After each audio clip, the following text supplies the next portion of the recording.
السلام علیکم ورحمۃ اللہ وبرکاتہ.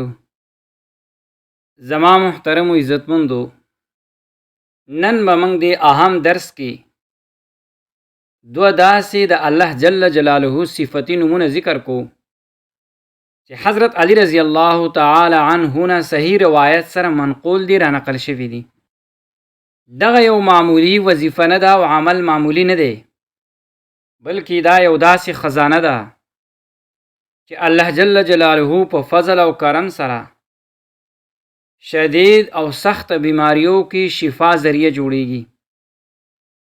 دلته د بیماری نه مراد صرف معمولی بیماری نه ده، بلکې داسې شدید او سخت بیماری ده چې د هغې علاج لوی لوی ډاکټران، حکیمان او ماهرین د هغې نه عاجز وي، لکه کینسر، ګردې فیل کېدل او د هغې ناکامي، اعصابي امراض یا نور داسې په ظاهره لا علاج بیماریانی.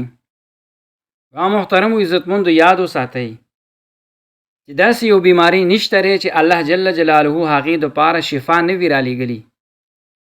حدیث پاک کې راځي: ما انزل الله داء الا انزل له شفاء. الله جل جلاله یو داسې بیماری نه ده رالیږلي چې د هغې سره شفا نه وي رالیږلي. او دا هم ضروري نه ده چې هر بیماری صرف په دوایانو یا په نسخو یا په اپریشن سره ټیک کېږي، بلکې ډېرې بیماریانې په صدقې په برکت سره ختمیږي، ډېرې بیماریانې د دعا په برکت سره ختمیږي، او د الله جل جلاله په کلام سره او د هغه په دم سره شفا ورته ملاویږي او هغه بیماری ختمیږي. مصنف ابن ابي شیبه کې دا د احادیثو مشهور کتاب دی.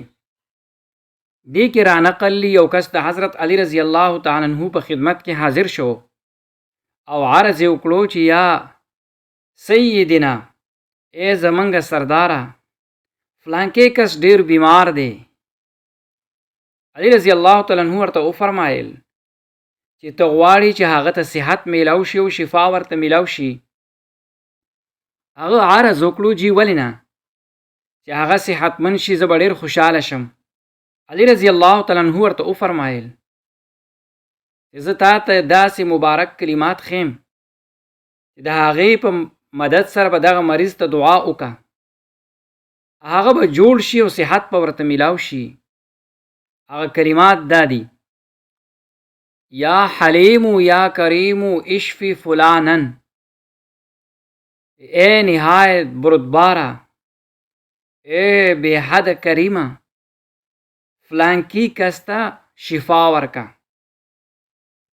یا حلیم، الله جل جلاله بے حد بردبار دی، خپلو بندگانو په لرزشونو سره هغه برداشت کوي، فوري طور باندې سزا نه ورکوي. دا صفت د دعا د قبلېدلو دپاره ډیر موزون دی، ځکه حلیم هغه هستی چې د خپلو بندگانو کمزورو ته ګوري بیا هم پې رحم کوي. یا کریم، الله جل جلاله بے حد مهربان او کرم والا دی او عطا والا دی، ورکولو والا دی، بخشش والا دی، بغیر څه د عوض نه د خپل فضل نه شفا ورکوي. دغه دواړه اسما د الله جل جلاله د اسماء الحسنا نه دي او په دې کې د بیماری نه شفا ډېر خاص اثر دی. دا دواړه چې یو ځای ولوستلی شي، په یو کې رحمت او بل کې عطا دروازه کولاوي، د ورکولو دروازه کولاویږي. او د دې دعا مختلف صورتونه دي. اولنی صورت دا دی چې کوم یو مریض دپاره دا دعا کوي، نو یا حلیم یا کریم اشفی فلانن، د فلانن په ځای به د مریض نوم والی، مثلا یا حلیم یا کریم اشفی محمدن. دویم صورت دا دی چې خپل ځان دپاره دعا کوي، یا حلیم یا کریم اشفینی به ووایي: اے نهایت بردباره، اے ډیر بے حد کرم والا، ما ته شفا راکړي. دریم صورت هغه دی چې په خپله مصنف ابن ابي شیبه کې په روایت کې راغلی دی: اللهم یا حلیم یا کریم اشفی فلانا. اے الله، اے حلیمه، اے کریمه، فلانکی ته شفا ورکړي. د دې کلماتو د ویلو طریقې کار دا دی: دغه کلمات په درې پیرې ووایي. او بیا به پې دم کی. روزانه به دا عمل جاری وساتي. د هر مونځ نه بعد یې لوستلی شي. روزانه حساب سره 10 ځلې او 20 ځلې 100 ځلې 314 ځلې یا 1500 پیري د ویلو اجازت دی. بعضو علماو 100 بار ویلو باندې دم کولو مشوره هم ورکوي چې مریض باندې دغه وڅکلی شي د اوبو. خو بهتر وختي سحر او ماښام دی یا د شپې اخري حصه په دې کې دعا قبلیږي. چې اودس وکړی شي او قبلې ته په خشوع حضور سره کینی، په زړه کې یقین وساتي چې الله جل جلاله اوري او هغه شفا ورکولو والا دی. د ویلو نه بعد دواړه لاسونه د هغې ورغوي په مخ باندې راکاږي او دم کې په کوم ځای باندې خاص درد وي په هغه ځای باندې دم واچي. او که چا د پاره دعا کوي د هغه د پاره د مخکې نه نیت وکړي، او که کوم مریض موجودی نه په هغه مخامخ په هغه باندې دم واچوه. نو انشاءالله په یوې هفته کې یا په 10 ورځو کې یا 2 هفتو کې دننه به الله جل جلاله په خپل رحمت سره به شفا ورکړي. یقینا الله جل جلاله په اسماء او په نومونو کې ډیر برکت ایښودی دی. خو کله چې بنده په خلوص سره الله جل جلاله راوبلي هغه جواب ورکوي. دعا کې جلدی کول نه دی پکار.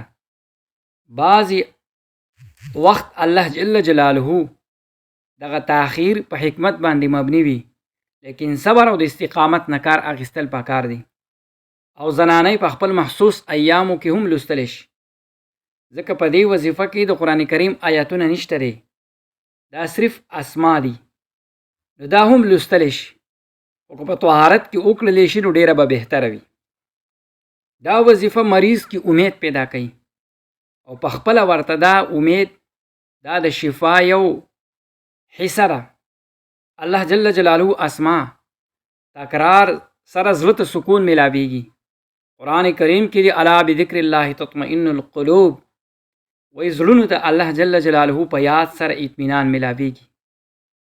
دی عمل سره مریض تعلق د الله سره مضبوطیږي او خپل بې بسی د الله جل جلاله په مخ کې پیش کوي، او دا د روحاني تور باندې ډیر مفید وي. الله جل جلاله دې څومره مریضان دي الله جل جلاله دې ول شفا ورکي. آمین.